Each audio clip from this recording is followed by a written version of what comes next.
शांता के बड़े बेटे और बहू का नाम विजय और वीना था। शांता के छोटे का नाम रवि और बहू का नाम रीना। शांता की बेटी का नाम नीमा था। की शादी की उम्र हो गई थी और घर वाले उसके लिए लड़का देख ही रहे थे। शांता के दोनों बेटे अपनी जिंदगी में हर वक्त बस अब की सुनते थे। एक दिन की बात है जब शांता की तबीयत काफी खराब होती है। शांता अपने कमरे में लेटी अपने बेटों और बहुओं को आवाज देती रहती है, पर उनकी कोई नहीं सुनता। फिर जैसे ही उसका बेटा ऑफिस के लिए निकलता है, तभी शांता उसे रोककर अपने पास बुलाती है। विजय बेटा, विजय, जरा मेरे पास तो आ बेटा। देख तेरी उम्र है, पर तेरी बीवी ने एक बार आगे देखा। ओहो, क्या है आपको? अभी मैं ऑफिस के लिए निकला भी नहीं हूँ, या आपने अपनी बहू की बुराई करना शुरू कर दिया? नहीं बेटा, मैं बुराई नहीं कर रही, पर ये तो देख मैं कितनी बीमार हूँ। ठीक है, फिर जाकर दवाई ले आओ ना। ले लो मुझसे पैसे। नहीं नहीं, तू ऑफिस जा। मेरे पास पैसे तो है। विजय अपने ऑफिस के लिए निकल जाता है और फिर बाद रवि अपनी दुकान के लिए जाता है। शांता इस बार रवि को आवाज देकर बुलाती है। रवि बेटा, रवि, जरा इधर तो। हाँ माँ, बोलो। बेटा मेरी तबीयत, मुझे स्कूटर पर बिठाकर दवाई दिलवा लाएगा क्या? अरे माँ, अब भैया भी तो निकले थे, आप उनको भी तो बोल सकती थी। हर काम के लिए बस आपको मैं ही दिखता हूँ। मैं पहले ही कम परेशान हूँ क्या? आपकी बहू की दवाई ला ला कर मेरी जेब खाली ही रहती है। अच्छा ठीक है, कोई नहीं, मैं खुद देख लूंगी। शांता बेचारी अपने बिस्तर पर पड़ी रहती है और खाने के लिए बहुओं को आवाज देने लगती है। दोनों बहुएं रसोई में पकौड़े बना रही होती हैं। अरे वीना दीदी देखना, ये सुबह से चिल्लाई जा रही हैं। मेरा तो दिमाग ही खराब कर दिया इन्होंने। अरे इनको चिल्लाने दे, इनकी लाडली बेटी है ना, वो ऑफिस से आएगी तो खुद देख लेगी अपनी माँ को। सुबह से शाम हो जाती है। अब नीमा भी ऑफिस से घर आ जाती है और सबसे पहले अपने माँ के कमरे में जाती है। नीमा की माँ की हालत बहुत ही बुरी होती है।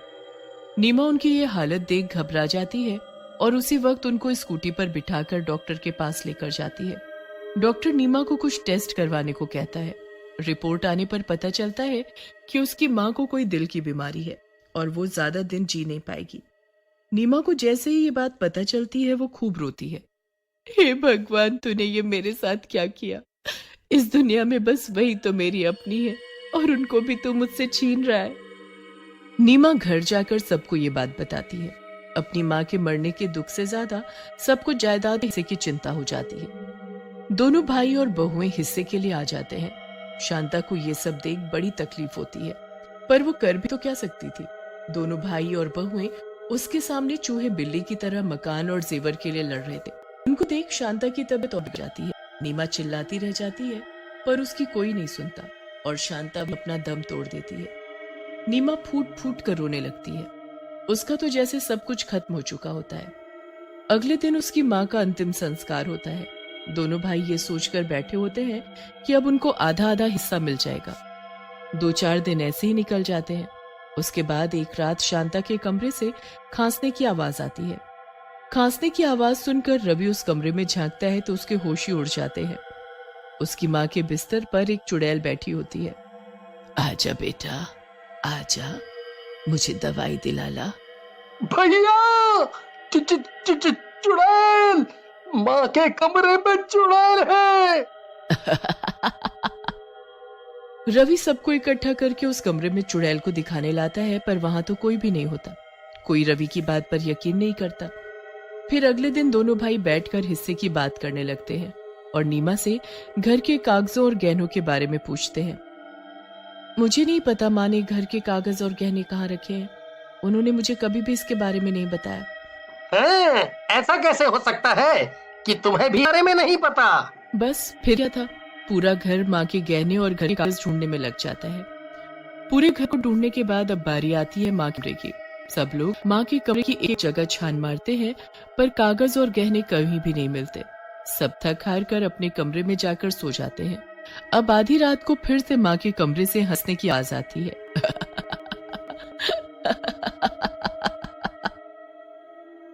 अरे नो जी, चलो चलकर देखो तो ये आवाज आ कहाँ से रही है। वीना और विजय रवि और उठा देते हैं। सब मिलकर माँ के कमरे के बाहर ध्यान से उस आवाज को सुनने की कोशिश करते हैं। मैं दरवाजा खोल कर देखता हूँ। जैसे विजय दरवाजा खोलता है तो सामने बिस्तर पर एक चुड़ैल लेटी हुई होती है, जो अचानक उठकर बैठ जाती है और जोर जोर से हंसने लगती है। आ गए तुम सब। क्या हुआ, आज सब बहुत परेशान हो? गहने और कागज नहीं मिले ना? कौन हो तुम? तूने मुझे नहीं पहचाना? मैं तो वही सास हूँ जिसकी तूने खूब सेवा की है। मैं तुम सबको तुम्हारी सेवा का फल देने आई हूँ। नहीं नहीं, ऐसा कैसे हो सकता है? तुम यहाँ से चली जाओ, हमें अकेला छोड़। से शॉपिंग करो और पाओ डिलीवरी बिल्कुल फ्री। Download now.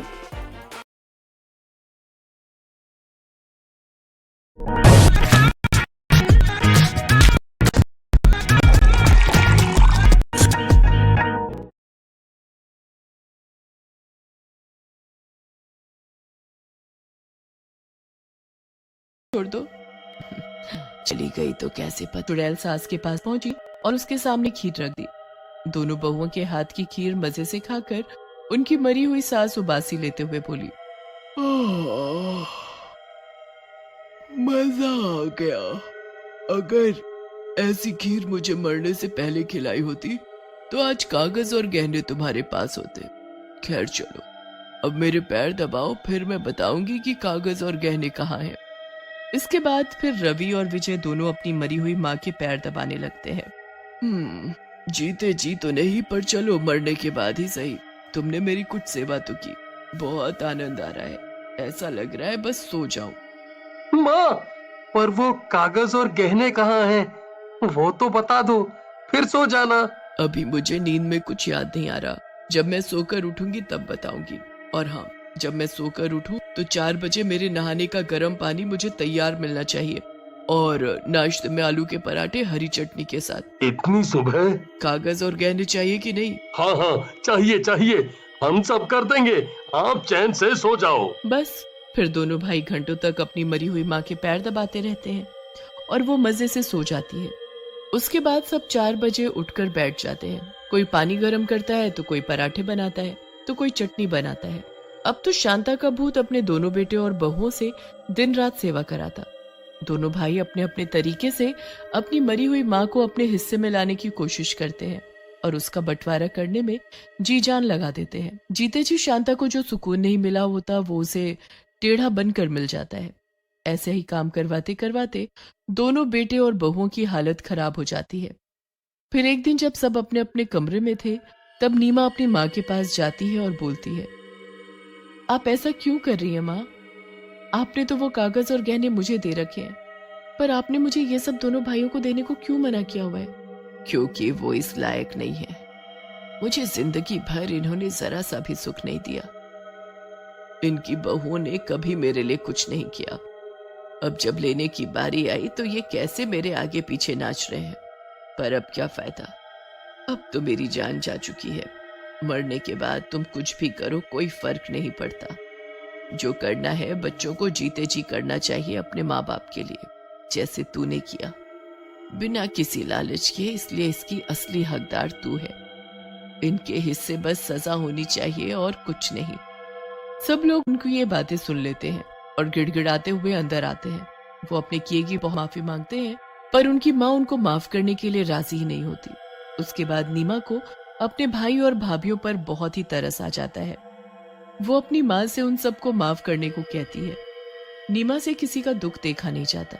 नीमा के आंसू देखकर उनकी माँ अपने बहू और बेटों को माफ कर देती है और नीमा से वो कागज और गहने लाने को कहती है। नीमा जैसे ही सब लाकर अपने भाइयों के हाथ में रखती है तो वो दोनों अपनी माँ के कदमों में गिर जाते हैं। नहीं माँ, इसकी असली हकदार नीमा ही है। सच में हम इसके काबिल नहीं हैं। अब हम अपने कर्ज खुद कमा कर उतारेंगे और ये गहने नीमा के पास रहेंगे, बट ये घर